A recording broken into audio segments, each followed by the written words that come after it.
And then may mga time talaga na nagigising ako sa nung nasa hospital pa ako, kaya because I was 1 week stay in the hospital, and may time talaga na umiiyak ako paggabi.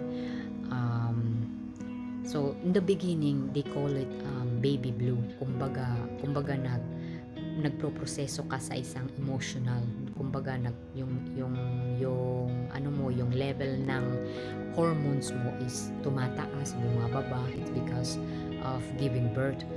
So every time nagkakaano ako, kumakabog yung puso ko, tapos nagkakaroon ako ng panic. Lahat ng marami talaga iniisip mo. I always bell the doctor, like mayroong kasing kumbaga nurse na naglilibot-libot. So she came and then she said, what's wrong? And then I said, my heart is really pumping very hard, and I'm not so feeling good. So tiningnan niya yung blood pressure ko. It's a little bit high, but she told me you have to take rest kasi wala kang tulog. So you have to, paano naman ako makakatulog kasi masakit yung inoperahan sa akin, tapos yung kumbaga yung experience ko pa about cesarean, talaga nag-trigger talaga.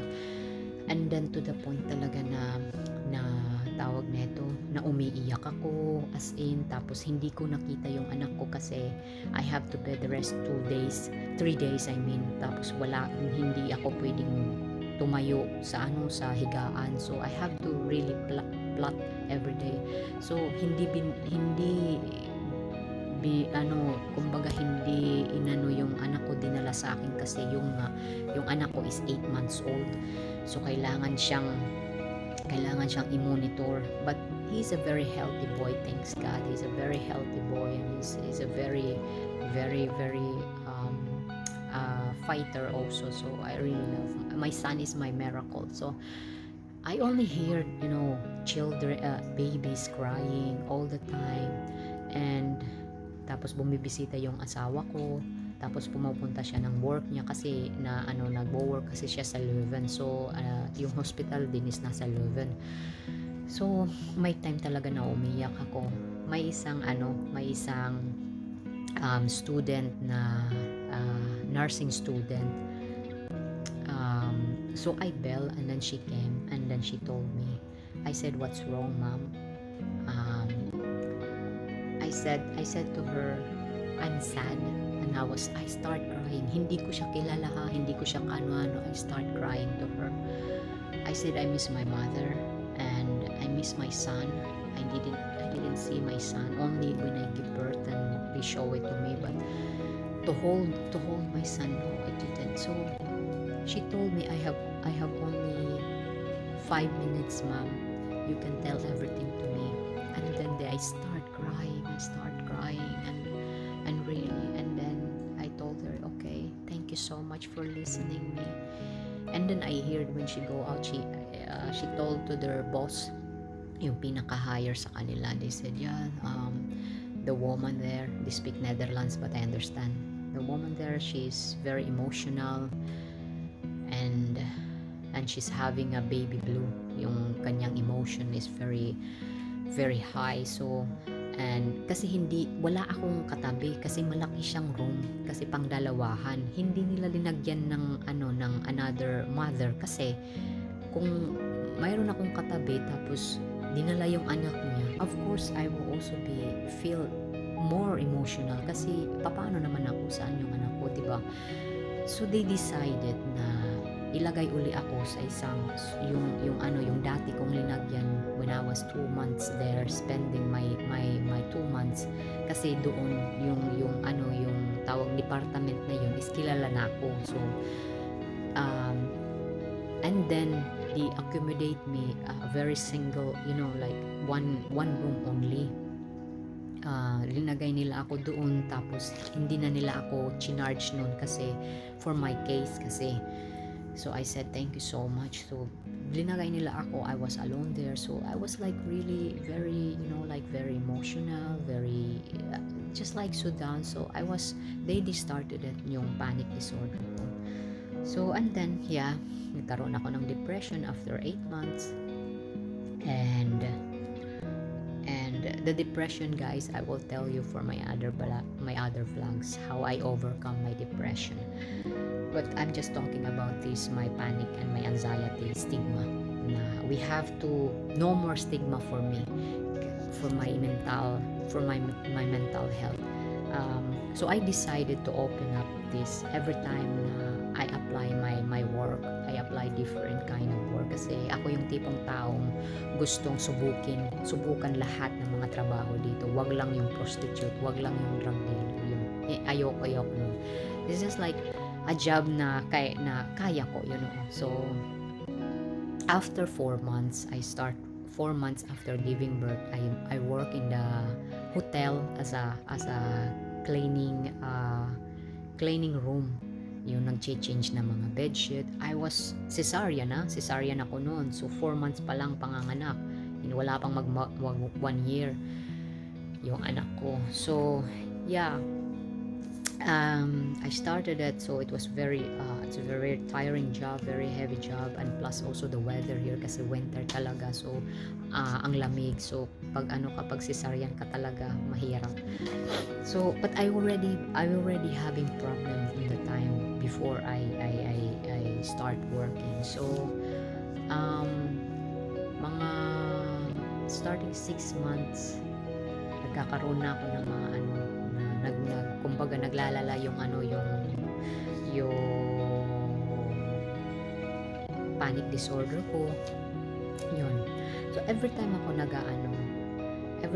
nag-a-apply ng aking work, I always open up every interview. I always open up that I'm having my anxiety and I'm having my panic disorder. But I told them I'm capable to work only if I'm having this. Kasi hindi ko naman pinili to have this mental health. So every time I apply my work, if I apply my work, like kahit katulong pa man o kahit tagalinis pa man ng bahay, before tagalinis ako ng bahay, and then second pumasok ako sa isang kumpanya ng sa mga old people.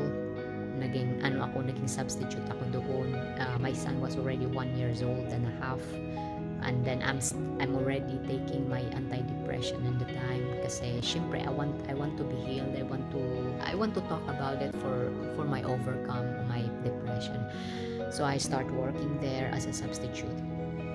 And then every time I have an interview, I always open up everything. I want to open up everything. I don't want to have a stigma for this, because the more you hide it, your anxiety and your panic disorder, the more it gets worse. Kasi you always thinking, oh, if I faint out here, if I pass out here, they will really help me. Or if I said I couldn't breathe, they're gonna call ambulance because they will think that you're having a heart attack, which is only anxiety and panic disorder. So I always explain to them everything, that this is my condition, I having this, but I'm capable to work. I'm capable to work. If I love my job, I always did 100%. So yung sinubstitutan ko, bumalik na siya kasi na-operahan siya. So I have to go to the main, yung pinaka-main talaga niya. So which is in psychiatrist clinic, psychiatrist hospital. Nagtrabaho ako doon more than 1 year and a half kasi yung nag-substitute ako sa isang workers na nagkaroon siya ng burnout. So yun, kasi dito marami talagang burnout dito, mga depression kasi I don't know what's their reason why. My reason is yun lang, nagkaroon ako ng nagkaanak ako, tapos yung yung masamang karanasan ba, yung panganganak ko, yun lang sa akin. Tapos every time I'm having interview, I always tell myself, I always tell everything na kasi ayoko nang magkaroon ng stigma. I don't want to hide the anxiety and my panic disorder in my shadow. Kasi okay ka lang sa panlabas pero sa panloob mo you are not. Kung if you're not okay sa panloob, dapat maging vocal ka, maging open-minded ka. So yun, every time I do that, and also my new work now, kasi nagtatrabaho ako sa isang kindergarten center sa mga baby, from babies and 1 years old to 3 years old. So ako yung nagluluto ng pagkain nila. So yun, I love this job. I really love this job. It's not only for salary. It's not for the salary. It's not, kasi ako yung tipong taong mag-work kapag magtrabaho ako. Yun talaga yung value talaga sa akin, yung happiness ng yung mga bata, and yung pagkita mo yung kaldero, as in taob talaga, wala nang laman. So yun ang happiness para sa akin. Kasi if you love what you're doing, they give you more motivated, kasi you love what you're doing, right? Hindi mo naman, di ba, kung magtatrabaho ka sa isang trabaho na hindi mo naman gusto, you just only go to work because of the salary, because of the big salary. But for me, no, I'm different. Yung happiness ko talaga is a very simple thing. So yun. So when they interview with me, I also tell to them that I'm having I have a mental health problem like anxiety and panic disorder, and since 6 years ago I have depression. I tell everything. I'm very open-minded. Also my colleague, my co-workers, they know about it. They know it because once if I'm having my panic attack, they know what they gonna do. Kasi dito sa amin talaga, dito sa Belgium talaga, if you call ambulance and kung hindi man siya emergency, tas malaman nila na you only having a panic attack, you will pay the ambulance. Ganun talaga yan dito. Pag useless yung pagtawag mo, kung emergency talaga, cover up yan ng health insurance ko. So I have to be careful. So I have to tell everything. So yung mga katrabaho ko, alam nila about it. So yung stigma ko, yun, we just like, same also yung asawa ko noon. Every day when he came to work, he's always having a panic attack every day. Kasi may stigma din siya, kasi ayaw niyang sabihin sa mga colleague niya na mayroon siyang anxiety, kasi natatakot siya na i-judge siya, or it treat siya sa being different, di ba? Yun, I understand other people na kaya hindi nila ino-open up about their mental health, kasi yung stigma nila is matatrato sila ng kakaiba, tapos makakarinig ka na, loko-loko yan, wag kang makipagkaibigan yan, di ba ikaw pa naman, instead na you gonna be better, you gonna be worse because of negative comment to you. So no, don't do that. Don't allow. Please be aware tayo sa mga lumalabas sa ating mga bibig. So yun talaga yung yung stigma namin. So yung asawa ko now, because before he worked in Antwerp, sa sentral ng Antwerp, kasi nagtatrabaho siya sa station. So ngayon naka-assign na siya sa Aarschot, and naka-assign na siya before naka-assign siya sa Antwerp, and then na-assign siya sa Leuven, and then assign siya ngayon sa Aarschot na. So yun, so in Antwerp, kasi more on ka talaga doon is pressure ka talaga doon. So yun talaga nagpre-pressure sa asawa ko. So every time when he came home, I always ask him, how's your day? And he said, it sucks. He said, I'm sucks, my dear. I said, how's people there? I said, complaining. And they have one time, may isang mostly talaga African. Kasi dito sa Belgium, may mga rules talaga. May mga foreigner, kung ano yung attitude mo sa inyong country, dinadala kasi nila dito, which is iba talaga dito yung country nila dito. So kung yung asawa ko, if he says something, it's because he's white. And if we're talking about in African people, they will call him, you are a racist. So yung asawa ko, of course, he just do his job, kung may violation ka, dapat tanggapin mo rin na may violation ka. Kasi yung asawa ko nagtitinda lang ng ticket, di ba? Tapos ikaw naman, is your responsibility. If you think that it is very complicated, you know, kasi mostly talaga yung mga African always late talaga sila. Kung sa yung Filipino also always late ha. Yung African, palagi silang late kasi ako I really justify it kasi I work in a kinder center. Yung mga parents na mga pure African, oh my god, palagi talaga silang late na idala yung mga anak nila sa daycare center. So yun, so nag-trigger talaga yung niya, yung tapos yung mga katrabaho niya hindi rin alam about this situation kasi yung asawa ko palatawa din ako kasi marami talaga magsasabi na para kang wala kang problema, ganon din yung asawa ko, but my husband always says if you know it, kung mababasa nyo lang yung nasa isip ko. So it's the same with me. So me and my husband, we are very open up people, we are a very yung asawa ko sensitive din siya, but I am more sensitive person. So yun, he has a very nice heart also. So yun, nag-take siya ng exam, so na-transfer siya sa Leuven. So sa Leuven, yung mga trabaho talaga niya, alam, ino-open up because I told him you have to open up with it. Don't be scared about everything. Kung i-criticize ka man nila, kung i-discriminate ka naman nila, who cares? Kasi hindi nila alam yung pinagdadaanan mo, di ba? So you have to be yourself. So yun, all of them, they know it. So now, luckily hindi na siya inaatake. Ako naman yung inaatake. But all my workers is he knows it. All my colleague, yung mga coworker ko, alam nila yung situation ko. So I'm not scared if I having my panic disorder. I'm sure that I am in a good hands with my colleague.